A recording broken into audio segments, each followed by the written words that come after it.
later. Thank you so much for joining us. I'm Peter Rowan. I'm the Executive Director of the Innovation and Entrepreneurship Center. This is me, or that's my name. And welcome to the kickoff of the Harriet Stephenson Business Plan Competition, the 2022 season. I'm super excited to be here. This is my first time running this competition. I just joined in this position in September, and but fear not, I've been doing this for a while, and I'll tell you a little bit about that and myself as we go. But first I want to tell you about the business plan competition. So we have an intimate gathering here, and don't hesitate to interrupt me if I confuse you, or if I go too fast, or if you have a question, just go ahead and shout out anytime. And hopefully I'll be able to go through this pretty fast, and we'll have plenty of time for questions towards the end. So we're going to do these Wednesday workshops every other Wednesday going forward on a number of subjects that you can see on the BPC website. So if there's some topics that you're more interested or not, you can you can join as you see fit. So what is the business plan competition? Well, we're here at the IEC to encourage you to start a business. There's no better time than when you're a student, when the stakes are fairly low. You have less responsibility than when you're out in the quote unquote real world. And we want to help you. We provide all sorts of resources, access to grant financing, seed financing, mentors, coaches, investors. So here's a chance to create a business plan in any field and exercise your creativity and start a venture. I'm going to show you some examples of some amazing businesses that are up and running and wildly successful today that started right here in this competition. So you'll want to do this as a team. I like to say that entrepreneurship is an extreme sport, but it's not a solo sport. So you only are required to have one Seattle University student or alum on the team, but I highly encourage you to do it as a team. It's quite a bit of work, and you'll want to spread that work around. You can do any type of business model you want. It doesn't have to be a for-profit enterprise. It doesn't have to be a tech startup. We have many examples of very successful competitors who weren't those things. So what you're going to get is hands-on coaching and feedback throughout the program. We have a series of resource nights. We have office hours. I try to make myself available pretty much all the time for advice. Hopefully some of it's worthwhile, and you'll have a dedicated coach from the semifinals forward. So why do it? So the main reason to do it is to help you launch your business. So you can validate an idea and figure it out if you really want to devote, the next year or two. You want to go in all in on this. This is a great chance to qualify the idea and get expert feedback and expert coaching. You can make amazing connections with the network that's associated with the Innovation and Entrepreneurship Center. You can get exposure to investors and potential seed funding. It's a great way to launch your career. Coming out of the university, often with limited experience entering the job market, I think of starting a business in college as a great way to break this chicken and egg thing where you don't have enough experience to get the job, but you need the experience to get the job. So start a business. That experience counts. And when you go in for that big job interview and they ask you what kind of experience you have, you can say, I started a business when I was in college, and this is what I learned. And so it's a wonderful way to learn about leadership and teamwork. And hey, you might win. I'll talk about the prizes in a minute. You might win, you might fund your vacation, fund your student loans. So there's around $25,000 in prize money. The way I added this up, you can see what you're playing for here. And of course, there's a lot more in-kind value than there is in actual prize value here just in the priceless mentoring and coaching and access to the people that will be lifelong supporters of the business and of you. So some of our past winners, you can see just from the names that they weren't all your stereotypical tech startups. Last year we had a med tech startup. The co-founders were from the nursing school. So it's also not exclusively for Albert students. So we have good competition from across the entire university.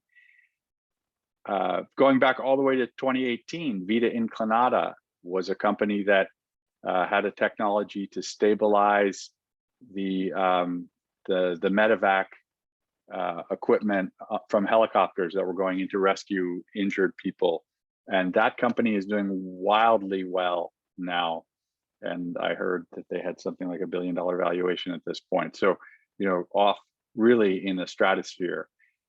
Going all the way back to 2007, the winner, Vera Whole Health, was recently in the news for acquiring a public company called Castlight for $340 million and having its own investment of around $400 million. So, this is where it starts. It starts right here in the business plan competition. So there's 3 rounds of the business plan competition. The first is the screening round, which is pretty much the lowest bar. So that the deadline to pay attention to is March 22nd. You have to submit a 2 to 3 page business plan summary. And that'll go to 8 or 10 judges who will evaluate that. You can see the template, you can see the rubric, you can see examples on the BPC website. I encourage you to study those and make sure that yours is a best practice against those examples.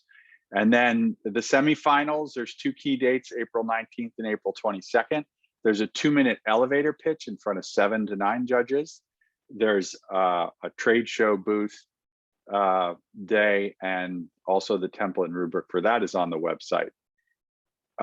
All of these dates are right now, assuming that we are running an in-person event. So this has been a couple of years where the only thing we can get used to is pivoting or repivoting, which is a new word I'm trying out, which I'm making the definition of changing yet again the plans, maybe back to what they were before. So, but right now we're planning for this to be in person.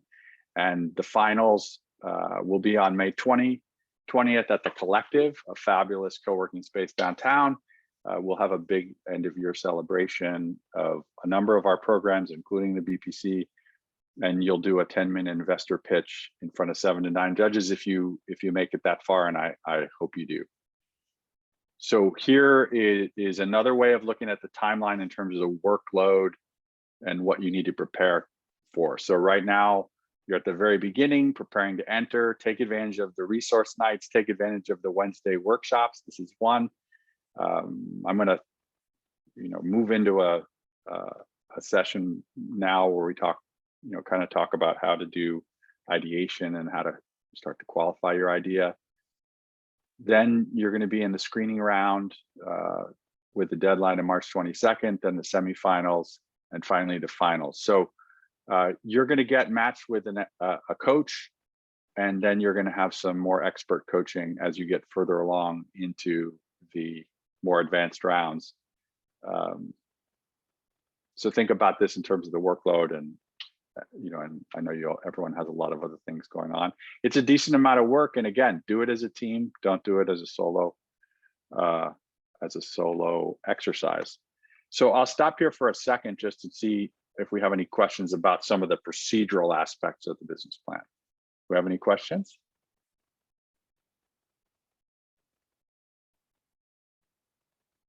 Okay, good. I'm glad that at least I seem to have made it a little bit clear. Let me just check the chat. Okay, great. So there's plenty more information, as Ken said in the chat, on the VPC website. So study that. Right, well, So why are we all here? This is not just about coming up with an idea. There's this metaphor of a light bulb going off, or an aha moment. That's really not the way it works. So most successful startups, most successful businesses come from iterating and figuring out really how to create, how to fit the right solution to the right problem. And it almost never starts off with just some sort of aha. So the most important thing you can do is, once you've come up with an idea, not to fall in love with your idea and just fail to change, fail to adapt that idea to the realities of the real world. So look at this path. So the path really starts with a problem. And I think a great way to be an entrepreneur is to go out and find a problem worth solving. And a problem worth solving is one that actually a problem that affects a lot of people. And if you find a solution for a problem that affects a lot of people, there's going to be a real opportunity there. And it doesn't necessarily have to be a problem in the sense that, where we think of a negative situation that has to be fixed, or a pain that needs to be relieved. A problem can also be that something isn't good enough, something isn't awesome enough. So there's plenty of opportunities to improve, to make something more awesome, if you will. So don't think about a problem necessarily as only a negative. It doesn't have to be that. So you can improve upon something that's already great, and that can be in a way of looking at solving a problem. So if you find a problem and you find an owner of a problem, that is somebody who has that problem, that's a potential customer, if your solution can be fit to that problem. And then it becomes a business if that customer is willing to do a transaction with you in order to have that problem solved by you and your venture. So this is sort of the board game of starting a business, if you will.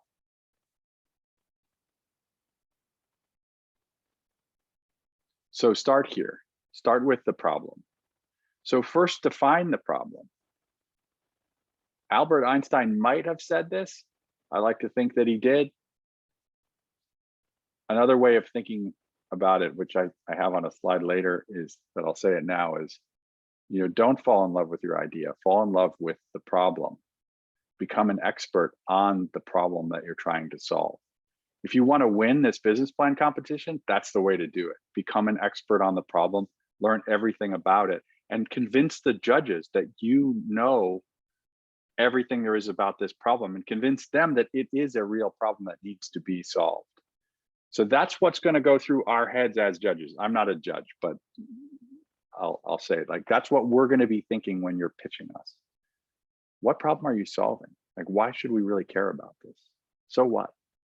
That's the kind of attitude we're going to have. So it's your job to bring those facts to the table, and they're not.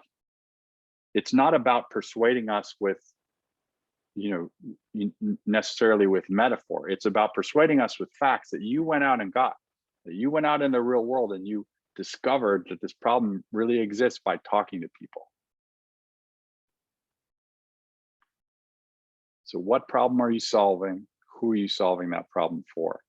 So there's a method called the 5 whys that I'm going to talk about very briefly here. The world has lots of problems. Why is this the one that you want to solve? So some of this is about storytelling, and you might start with why you care so much about this story. So it's good to start your business on a personal story, as long as it doesn't stay personal. So if you want to use introspection, I came up with this idea in a shower because I realized that I have this problem and I really wish that this could be solved. That's fine. as long as the second step was go find other people that also have this problem. So introspection is a terrible way to start a business if you just use an N of one, your own, yourself to decide, and you invest in a business based on what you think the world needs. Don't do that. Invest in the business based on what the world tells you it needs. But from a storytelling standpoint, that personal experience is really interesting. So here's some experience, or here's some past winners and their personal why. So Vita Inclinata the founder had a personal experience on a mountain watching a friend who was needing to be rescued, who couldn't be rescued by a helicopter because of high winds. And that was his inspiration for creating this technology that became the underlying technology for this company. It's a very powerful personal story. So the founders of Discovery Health and the Madrone School also had very close, specific personal stories that were the origin stories of their company. So think about your why. So here's some examples of that might be your why or my why in different areas, right? So it could be something, that seems very, very local. My dog, I care about my dog, and my dog has this problem, right? But it also could be something very global, right? I saw people suffering from food insecurity, and I wanted to solve that problem. Or I saw that the damage that plastic does, and I want to rid the world of plastic water bottles. So those are wonderful ways to start the journey of the 5 whys. So create a problem statement as step 1. What's the problem? Who has the problem? So define that profile. It should be more than just you. So sometimes you call that a customer archetype type, or it could be a customer segment, could be a market segment. And why is this a problem? And then go find out. So Jake Mendel has this process called the 5 whys, where you keep asking and drilling down. I feel like this is something I grew up with, having an older brother. Like, just kept asking me why. Maybe I did that to my parents. So you create an initial statement defining what the problem is and who has it, and ask that statement. So why does this problem occur for this population? And that, you can call that the why1, literally the letter Y. And that's your starting point. So why is this happening? And that can be your why2. And so you repeat that step, and you do 5 repetitions of it until you get to why5. And the goal is to get to specificity.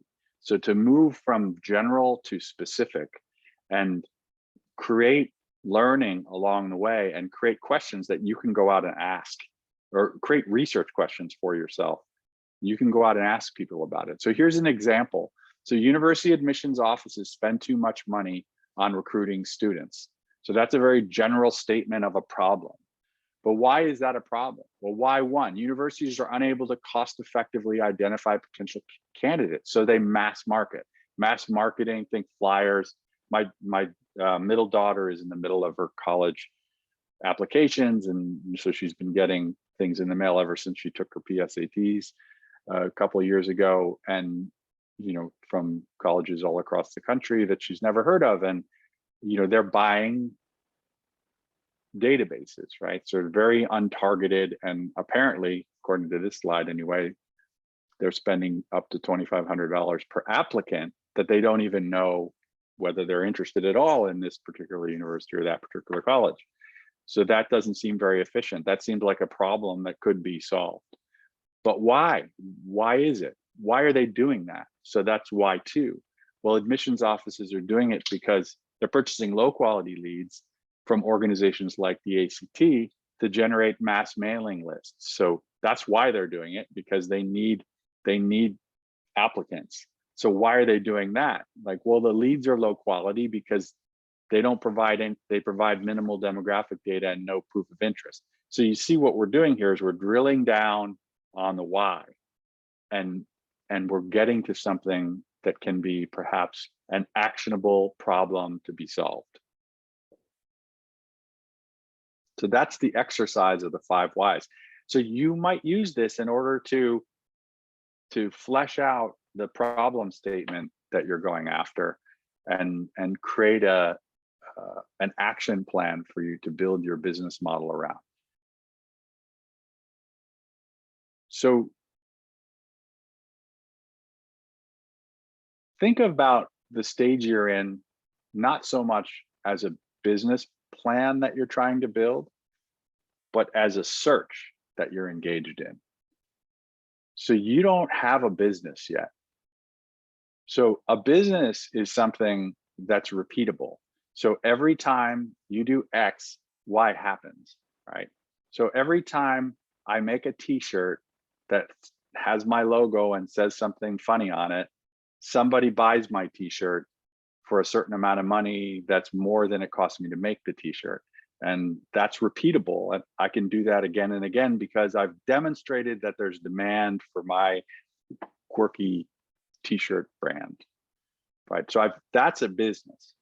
You don't have that yet because you haven't demonstrated that there's a market segment and a business model. So you're in search mode. So stay in search mode by studying the problem and testing your ideas about the problem and who has it and so forth. And don't overinvest in the business until you've validated these different steps.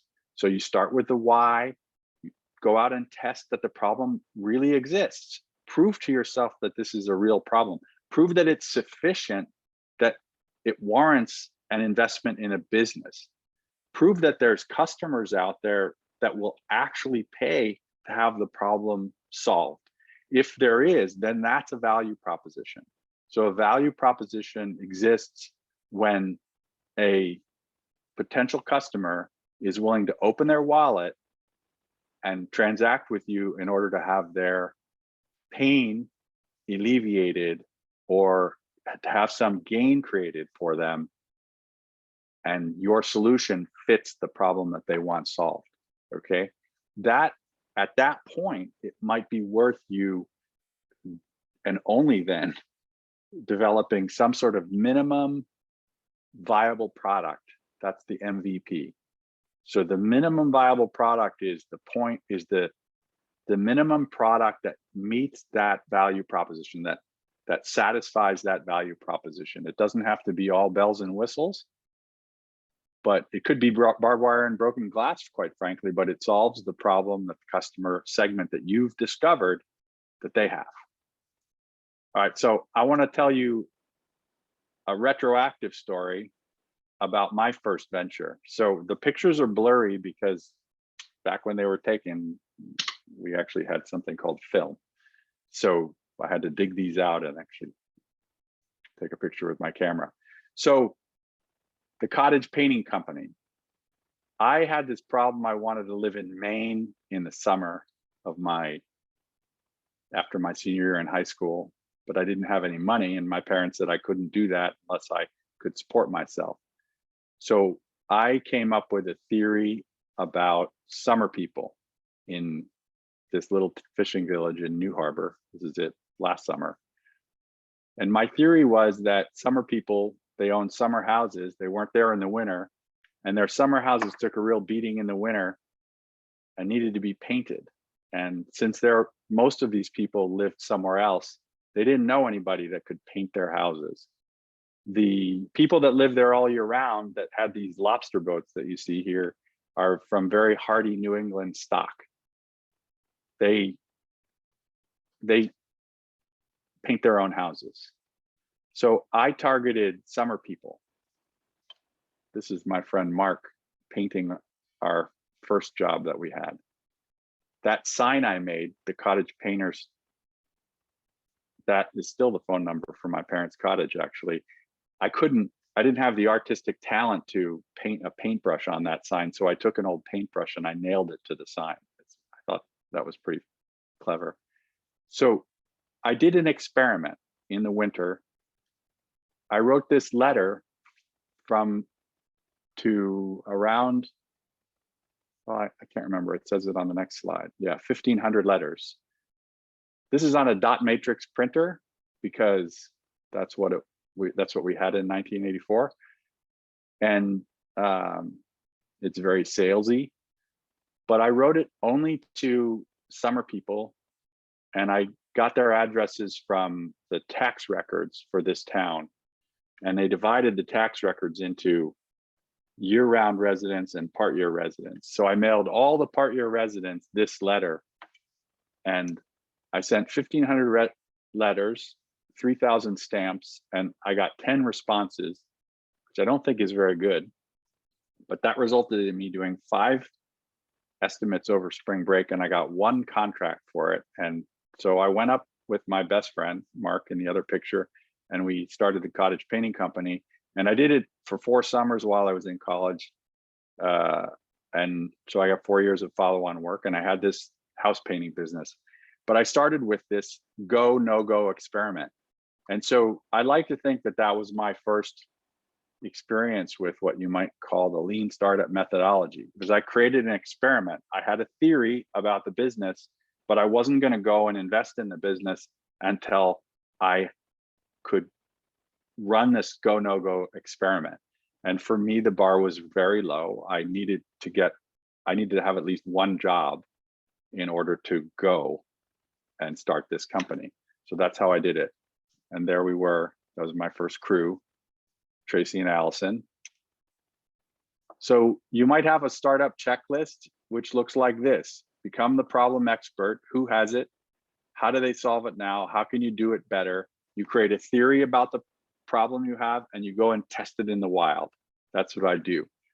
That's what I did with the cottage painting company, and it's worked in every other business I started since then. Sometimes I didn't use it so precisely, but you're at the perfect stage to do that now. And if you bring back your findings from these experiments to the judges, they will be terribly impressed, and you'll do very well in this competition. Now, we'll talk more about this in later Wednesday workshops. We'll talk more specifically about things like value propositions and so forth. But the main points you want to get out of this today is don't fall in love with the idea. The idea will probably change. You will probably pivot, or as I said before, repivot based on the facts that you get from going out in the real world and talking to potential customers. So fall in love with the problem that you're solving, but not the idea, because I think the idea will change. Most successful businesses, even the ones that you think of right now, when I say, think of a wildly successful startup that's now a huge company, and I could guess, and I bet I know which ones you're thinking about. They started as one thing and they ended up as something else. So that's because they pivoted. They pivoted to meet to fit their solution to the problems that they found that existed out in the real world. So the right way to do this is to use empathy. Good entrepreneurs empathize with their customers. So they don't force their products down their customers' throats. Rather, they figure out what their customers want and they design solutions for their customers. All right, that is me talking for just about long enough.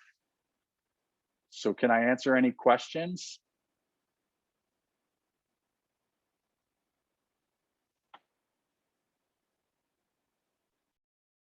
I'll stop the share so we can do that. You can ask me questions about the whys and the problem solving, or we can go back to the beginning and I can answer questions about the business plan competition. My question is just, where could I find the presentation? So let's see. I think we'll probably post how about this. I can share the slides and also the recording to the IEC website, like IEC News. and then I Yeah. will like send a link to you. Yeah, Yeah, that sounds perfect. yeah.